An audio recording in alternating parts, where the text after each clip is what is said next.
Hey guys, good morning. Retired and happy here. Also, disabled American veteran living in Medellin, Colombia. And in this video, I want to talk to you guys about veterans who are younger veterans who may be 100%, either 100% by the number or 100% TDIU, but they're not receiving SSDI, and are there any issues? Now, the reason why I bring this up is that I had a friend recently who reached out to me because they were looking for help. Hey, sincerely, how you doing today? They were looking for help because they got their 100% back when they were about 35 or 36. They decided not to work anymore, right? Here it is now, 11 years later, and they now decide they want to file for disability. Well, 11 years later, they ran out of quarters, which basically means they don't have any quarters left to file for disability. So that window that they had to file is now gone. And also what they found out was when they retired, they got an estimate. Well, when I say retired from working, not from the military, but when they retired, they got an estimate from Social Security saying back then they were supposed to get about $2,000 a month, which is the estimate at that time. Well, when they recently looked at what they're estimating at getting at the age of 69, which is where you get full retirement as of now, and what they would get when they were retired early at 62. But because of all those years that have gone by where they've gotten zero income that they paid into the system, they went from an estimated 2,000 down to, at 69, which is full retirement, 1,200. That's an estimate. And at 62, 700. Okay? Because what a lot of people don't realize who are younger veterans who are receiving 100% compensation, if you are not working, meaning you're paying into the system and you're not on Social Security, all those years that go by where you're not paying into the system, the amount of your Social Security starts going down. Now, I can tell you, as most people who are receiving Social Security through disability, those estimates that they give you are exactly that, estimates. That doesn't mean that's exactly what you're getting. I remember when I filed way back when, I was told that I would get the max. I did not get the max. So do not rely on those estimates because they will tell you quickly that is just an estimate. That is not the actual number you're going to end up with. But the biggest part to why I wanted to come on live was to tell you guys that if you are a younger veteran and you're not applying for Social Security, you don't plan on applying for Social Security, you just want to go out like this person did and travel, receive your VA compensation and you're done with it, you need to understand what you're doing because this person didn't understand that the longer they waited, they lost their quarters. The longer that they waited, those are zero incomes going into your Social Security that gets counted against you. Okay?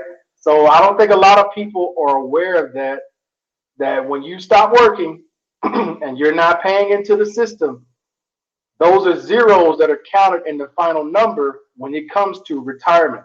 That's why a lot of people, when they get to around 59, 60 years old, realize, crap, I wished I would have kept working, or I wished I would have saved money, or I wished I would have invested.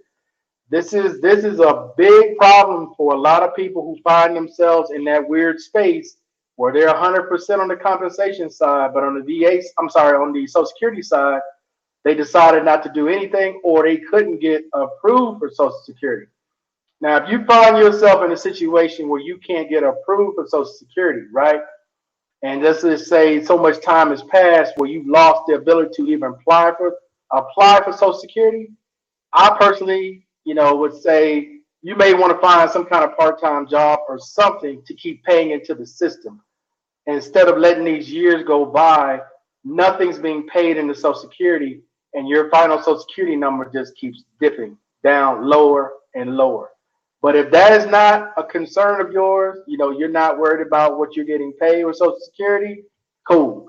But for those of you who are, you paid into the system, 25, 30 straight years, and then for the last 10 to 12 years, you decided not to do anything, this has a huge effect on your final numbers. Just so you're aware that a lot of people are not. A lot of people wait to the last minute to figure all this out, and they end up getting screwed in the end because they were not aware.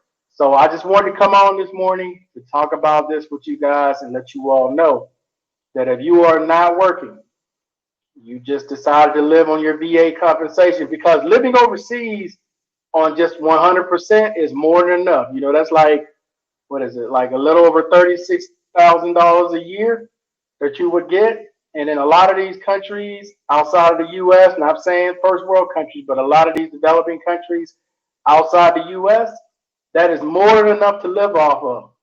But if you're counting on that Social Security from the last time you looked and saw that estimated rate, it may not be the same when it comes time for you to make that decision. And now the last part I'm going to talk about is this, which is, I was asked this question of what I would do. You know, when you come to retirement age, for those of you that are approaching 62 years old, you can get your Social Security at that point, or you can wait to get your full Social Security at 69. So I was asked my opinion on this, okay? My opinion is get your money now, because you don't know what's going to happen in that period between 62 and 69. That's 7 years, okay? In 7 years, you may not be around to collect anything. Now, I know that there's a huge difference between what they pay you at 62 and what they will potentially pay you at 69. But are you willing to wait? Me? Hell no. I work for it. Give me my money now. Because I look at it this way. The period in between 62 to 69, if you look at what they give you and then you add it up to where you get it, because you're not guaranteed to live how much longer after 69 years old. No one knows. You don't have an idea how long you're going to live past that point. So give me my money now. That's my opinion. So I know other people may have a different opinion on that and tell you to wait to get your full amount. I look at it, give me my money now. Because I don't know what's going to happen in the future. Okay, guys? So any questions about any of these topics, please leave comments below. I'm getting ready to go live on my other channel because I want to do a quick story about 2 robberies that happened here on Saturday to friends of mine. And I just wanted to get this information out there for you guys who are retired from working, but you're not on Social Security, which is the biggest reason I'm making this video, to let you guys know that each year that goes by, you have nothing that you pay into Social Security. That's money that you're losing on your Social Security benefits, because it goes by your highest years, but it goes by your last 35 years, if I'm not mistaken, of income. And if your last 10 years have all been 0, then that brings your average way down. Okay? So hopefully everybody understands that. Other than that, guys, I am out. Peace. You ladies and gentlemen, have a great day.